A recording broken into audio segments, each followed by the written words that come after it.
नमस्कार, मैं हूं आपके साथ हिमानी रैथानी। शाम के 5 बजने को है और हम लेकर हाजिर हैं अपनी खास पेशकश 5 का प्रहार, जिसमें आज एक बार फिर से मैं बात कर रही हूं दिल्ली के पूर्व डिप्टी सीएम मनीष सिसोदिया की, जो शराब घोटाले के दलदल में फंसते ही जा रहे हैं।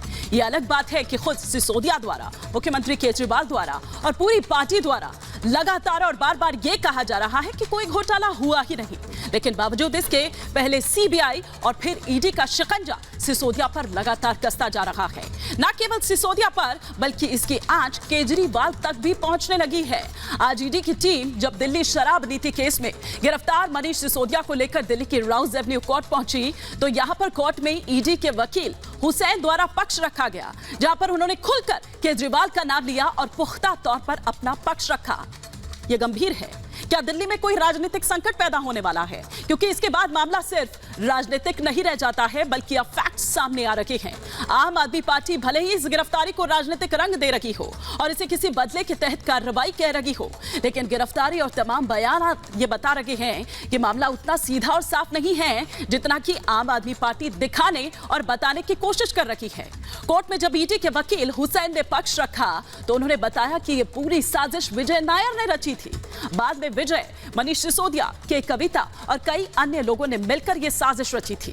साउथ ग्रुप ने आम आदमी पार्टी के नेताओं को करीब 100 करोड़ रुपए की रिश्वत दी और जिस वक्त यह रिश्वत दी गई, उस वक्त सिसोदिया वहां मौजूद थे, विजय नायर वहां पर मौजूद थे और के कविता वहां पर मौजूद थी। विजय नायर ने ही दरअसल मुख्यमंत्री और उप मुख्यमंत्री की तरफ से यह सारी डील की थी। आज इसी पर कर रही हूं 5 का प्रहार, लेकिन उससे पहले कोर्ट में सुनवाई के दौरान दरअसल ईडी की तरफ से हो या फिर मनीष सिसोदिया की तरफ से हो, किस तरह की दलीलें जो हैं उनके वकीलों द्वारा रखी गई, एक एक कर वो तमाम फैक्ट्स जो हैं, वो तमाम जानकारियां जो हैं, वो आपके टेलीविजन स्क्रीन पर इस वक्त आ रही है। और मैं चाहूंगी एक एक कर वो दलील, सबसे पहले हम बात करते हैं ईडी की दलील की।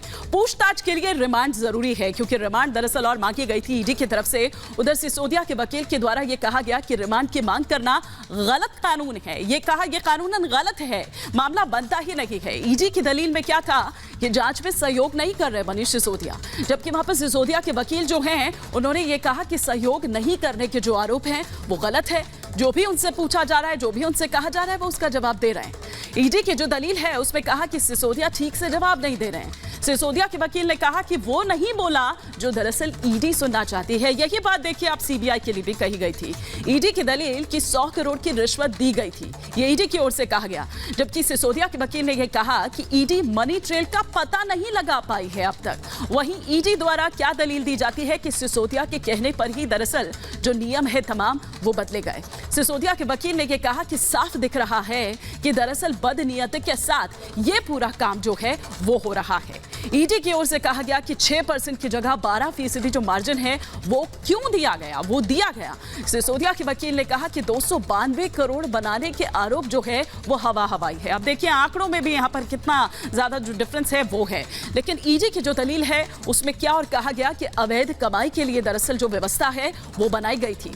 मनीष सिसोदिया के जो वकील है उन्होंने कहा कि ईडी दिखाए कि सिसोदिया के पास पैसे दरअसल किस तरह से गए। शराब नीति से कुछ लोगों को फायदा हुआ, ये ईडी ने कहा। मनीष सिसोदिया के वकील ने कहा, या फिर कहिए कि मनीष सिसोदिया ने कहा कि जांच एजेंसी के ये तमाम आरोप जो है वो बेबुनियाद है। अब आइए 5 का प्रहार के एक एक करके वो सवाल मैं आपको बताऊंगी, लेकिन उससे पहले एक बड़ा फैसला दरअसल जो इसी से जुड़ा हुआ आ रहा है, सबसे पहले वो हम आपको यहां पर बताते हैं। जो बड़ी खबर आ रही है वो ये कि कुछ ही देर में सिसोदिया पर दरअसल, चूंकि ये जो सुनवाई चल रही थी 1.5 घंटा पूरा जो दलीलें हैं वो दरअसल रखी गई और कुछ ही देर में बताया जा रहा है कि रिमांड पर ये फैसला आ जाएगा। ये बड़ा फैसला जाहिर तौर पर, क्योंकि ईडी की ओर से दरअसल और रिमांड मांगी गई है। उधर मनीष सिसोदिया के जो वकील है उनके द्वारा ये कहा गया था कि ईडी का तो मामला ये बनता ही नहीं है, तो ऐसे में रिमांड की भी कहीं कोई बात बनती नहीं है।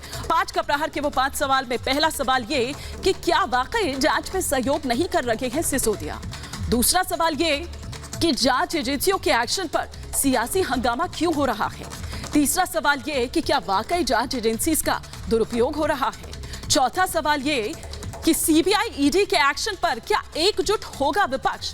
पांचवा और अंतिम सवाल ये कि भ्रष्टाचार को लेकर क्या 2024 की लड़ाई होगी। यही पिच जो है वो तैयार हो चुकी है। ये तमाम सवाल होंगे